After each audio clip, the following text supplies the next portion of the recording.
The SCP Foundation Is Real. Written by Lil McNugget, 94. The SCP Foundation is real. For those of you who don't know what this organization is, they are a so-called fictional organization dedicated to protecting the public from what they call anonymous objects, entities, and phenomena. But I'm here to tell you the truth. SCP is not a fictional organization. They do not protect the public. The objects that they claim to study and protect us from are not anomalies. They are far worse. Allow me to elaborate, and you will realize just how significant these facts are. I started my career working as a field agent for the American Center for Disease Controls, known locally as the CDC. It was my job to routinely travel to sites in the United States where reports of disease outbreaks and other biological epidemics occur, and provide the best assistance I could in helping the local community contain the possible threat and protect themselves against it. It was during one of my visits to a rather remote section of the country when I first came into contact with the SCP Foundation. The area I was assigned to was reporting a jump in the number of what seemed to be measles diagnoses. When I arrived, I was brought to the hospitals where the patients were admitted to after the initial attempts at treatment had proved to be ineffective. The doctors reported to me that in addition to the usual symptoms seen in measles, their patients were also experiencing vivid hallucinations and delusions, all of the same thing. They told me that all of their patients seemed detached from reality and only talked about something that they referred to as the glow. So, naturally, I decided to look further into the events and discover the source of this outbreak. I began to travel around the town, making mental notes about the areas that I thought could be possible sources for the disease, when I noticed a warehouse on the edge of town that was particularly interesting. It seemed to have a faint glow about it, and knowing what the patients had been speaking about in their hallucinations, I figured that they might be tied together, so I investigated. When I went inside, I immediately noticed a rhythmic humming sound coming from what seemed to be the center of the old building. It smelled thickly of burnt tar and gasoline, and the air quality was thick, almost viscous. I put on a surgical mask to protect my face, and I proceeded to follow the sound of what I was hearing. As I got closer, I heard faint voices speaking. It sounded like 3, maybe 4 men were there, working on something. I tried to make out what they were saying, but the humming noise was growing louder and louder the closer I got. When I finally arrived at what I thought was the source of the noise, I realized that the voices I had heard before had stopped, as well as the humming itself. And then I saw it. A strange object like I had never before seen. It looked like a spear. Or maybe it was a cube. It shimmered and pulsated rhythmically. Its texture never seemed to be still at any point. I was completely mesmerized by it. The patterns in its surface seemed to hypnotize me into a deep trance. I felt myself moving towards it, but I could not stop. It seemed to draw me in, stopping my mind from drawing my attention anywhere else. And just as I was about to reach out and touch it, I heard a voice behind me. "We have been expecting you." I snapped around quickly to notice 4 men in lab coats looking directly at me. Each of them seemed like statues, straight-faced and standing perfectly in line with one another. One of the men in the middle of them stepped forward and began to speak in a deep, raspy voice. "We have waited here for you to arrive. Now that you're here, we'd like you to come with us," he said. "What do you mean you've waited for me here?" I replied. "We've been watching you for some time now. and we'd like you to come with us." "Who are you?" I asked. "We are an organization dedicated to protecting the public from unknown threats and occurrences. We are the SCP Foundation." "What is this thing behind me? Is that what's causing the people of this town to become sick? Is that why you're here?" "No. The object behind you is an artifact we have been studying for some time now.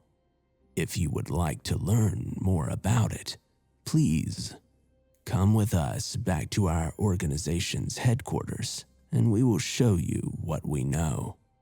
I can't leave. I need to." "You have no choice. You're coming with us, either voluntarily or by force," the man said. It was then that I felt large hands on my shoulders, behind me, and a man wearing all black pushed me forward, towards the group of men that I was facing. I tried to resist, pushing him back and attempting to run. All I remember after that was a dull thud on the back of my head, and my consciousness slipping away from me. When I awoke, I was lying on a table in a white room. My head was pounding from being knocked out earlier, and the lights were so bright that I had to squint my eyes to see anything. I sat up and I looked around the room, which was completely empty except for a small chair in the corner and a one-way window in the wall next to me.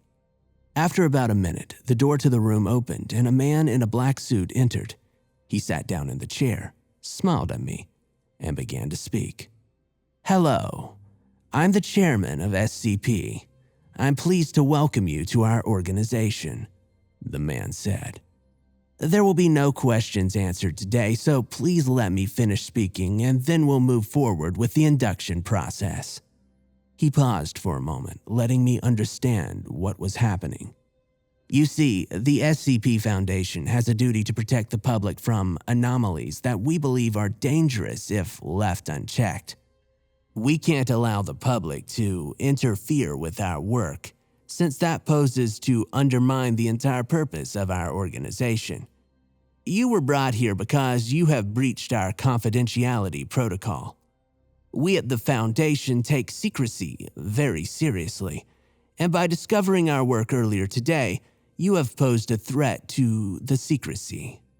In order to protect ourselves, we have decided to induct you into our facility, so that you cannot pose any further threats to our work.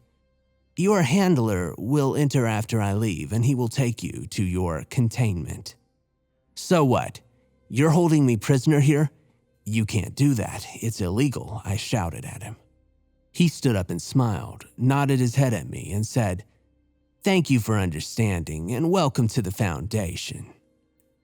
He turned around, opened the door, and left the room. Soon after that, a large man in a black suit entered and instructed me to stand and follow him. I thought about resisting him, but the pain in my head reminded me that doing so would probably just resist in a worse headache later on. So I got off the table, and I followed the man out of the room. When I arrived in my containment cell, the man who took me there told me that he would be back in a few hours to take me to my first session. I tried to ask him what he meant by that, but before I could open my mouth, he slammed the door shut and left me in the cell. I turned to inspect the room that I was in, and I noticed another man sitting in the corner of the room. He was huddled up, with his knees pulled close to his chin, shivering and mumbling incoherently to himself. "Hey, are you all right, man?" I asked. "No," he mumbled back. "What's wrong?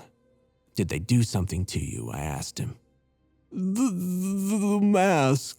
35. I see it." "What are you talking about?" He then stood up and screamed at me as loud as he could.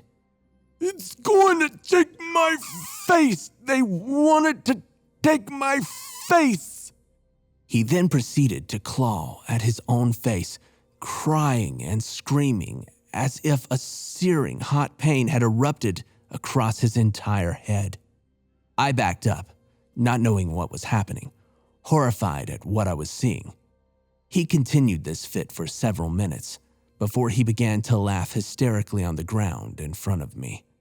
His laughing became more maniacal, and he looked up at me and said, "Don't you get it? It lives inside of me. Its face is mine, and mine is his." I slowly backed away from him, thinking him to be completely insane at this point, when he got up and started to approach me. "It's okay. I can show you what it's like. I can show you how he does it," he said while approaching me with his arms stretched out. Just as he was about to grab me, the door to the room slammed open and my handler grabbed the man in front of me. A man in a lab coat came in behind him and they spoke to one another. "He's been overexposed. We need to terminate his test," the man in the lab coat said. "We still haven't gotten all the data we need. He's only been through 6 sessions. We need at least 4 more to get anything useful," replied the handler. "Yes, but he won't be useful if he loses all lucidity. Just take him up to neutralization and we'll start the test again with another subject. We could do one more test just to see how it affects him. The chairman really wants to see how 035 behaves under the conditions that we've created." "Fine, one more test, but after that he has to be terminated. No discussion." Then the man in the coat turned to look at me. "What about this one? What does his schedule look like?" he said. "He's a new inductee. He's going to be used for the new object we discovered earlier today. You can't use him for 035. He needs to be untested going into this." "Oh, exciting. You're going to have some fun today then. Let me know how it goes," he said to the man. "I'll forward you the report," said the handler. The handler then moved the crazy man, who was still mumbling to himself, into his own shoulder. "Let's take him away to a solitary confinement so he can't disturb any other subjects." He then turned around with the other man and walked out the door, carrying the babbling man over his shoulder, and locked the door behind them. I sat by myself in the cell for a long time, thinking about everything that had just happened. Was I going to end up like that man? What kind of experiments were they going to do to me? What could have done that to that man? What is this place? And what did they mean by taking him to neutralization? The worst thoughts crept into my mind, and I decided that I would need to escape this prison of horrors as fast as I possibly could. After what seemed like hours, my handler opened the door to my cell again, this time alone. "Come with me. We're taking you to the testing chamber," he said in a gruff tone. "What are you going to do to me? What's going to happen? What do you do to people here?" I frantically asked him. "Don't ask questions that you don't want answers to. Get up and come with me, or I'll drag you there," he said. I got up, and he placed handcuffs on my wrist, and then he told me to walk down the hallway as he followed behind. As I walked, I could hear faint noises coming from the cells near mine. People crying, moaning, slamming their bodies against the doors and walls. It was like a medieval dungeon, cold and dark, making my skin crawl. I grew more terrified with every step that I took, fearing the kind of pain that I would be forced to endure just so that these sadistic monsters could understand their specimens. My handler told me to turn down a hallway which was labeled New Object Testing, and I followed his orders. He told me to stop at the door and wait for it to open. A slot on the door opened and a pair of eyes peered out at me for a second before slamming shut again. The heavy door opened and I was pushed inside. It was very dark inside the room, with the only light being a faint glow coming from an object at the far side. The room also smelled horrible, like a mixture of tar and gasoline. My handler approached me and took my handcuffs off and then said, Follow all the instructions we give you. Do not deviate, understand? I nodded my head in agreement. Good. We will be inside the chamber over there. Wait for all of us to enter, and then wait for instructions, he told me. He and the other men in the room left to enter a chamber in the corner of the room, which looked to be covered in heavy metals and electrical circuits. The glass on the chamber was backed by reinforced steel and was almost certainly bulletproof. When the door closed, I heard a voice over the intercom speak. Please slowly approach the object located in the back of the room. I looked over towards the object which was emanating the light, and I felt like it looked familiar to me. I started to approach it when I realized that it was the same object that I had seen earlier that day. It gave off a faint glow and a rhythmic humming noise that I could faintly hear in the background. As I approached it, the same effects began to happen as before. I began to become entranced by the pulsation and the patterns forming on the object. In the background, I could hear someone speaking over the intercom, but it started to become drowned out by the humming noise coming from the object, which became louder and louder the closer I got. I became enveloped in the glow of the object, completely mesmerized by it. I couldn't think of anything but the feeling of the glow. Nothing else existed but the glow. It made my skin feel warm, then hot as I got close enough to touch it. As I peered into the object, I thought that I could see another world inside of it. Endless hallways filled with rows of doors on either side. It seemed to stretch on for forever. Behind me, I could faintly hear voices over the intercom screaming at me. Somewhere, a door opened, and I could hear my handler's footsteps getting closer and closer. Suddenly, a thought appeared in my head. Enter. I thought about what would happen if I touched the object in front of me. I felt like I could walk right in and leave this place. Enter. I drifted towards the object. My handler's voice was becoming clear now. Do not touch the object. Enter. Now. I turned my head slowly to see my handler closing in. Now. I leaned back and I felt the glow swallow me whole as I entered into the object in front of me. The events that followed are still unclear to me. The time frame, the thoughts going through my head, the space around me, it all melds together. The only coherent thought that I remember from this time was that I felt like I was in another place. A place that was not like the reality that we live in. A place where things weren't exactly real, if that makes any sense. I remember walking through the hallways, looking at each of the doors along the way. I drifted between them, feeling like I needed to find a specific one in order to move on. Some immeasurable amount of time later, I found a door which resembled the front door to the house that I grew up in. Something told me that this was the right door, so I turned the knob and I entered. Inside, I saw my childhood bedroom, exactly the way it was when I was about 6 years old. I felt the urge to lie down on my old bed, so I did, and after that, I remember slowly falling asleep and dreaming about all the events of my life up until the day that I discovered the object in the warehouse. When I finally awoke, I realized that I was no longer in the place that I had fallen asleep in. I was in a hospital bed.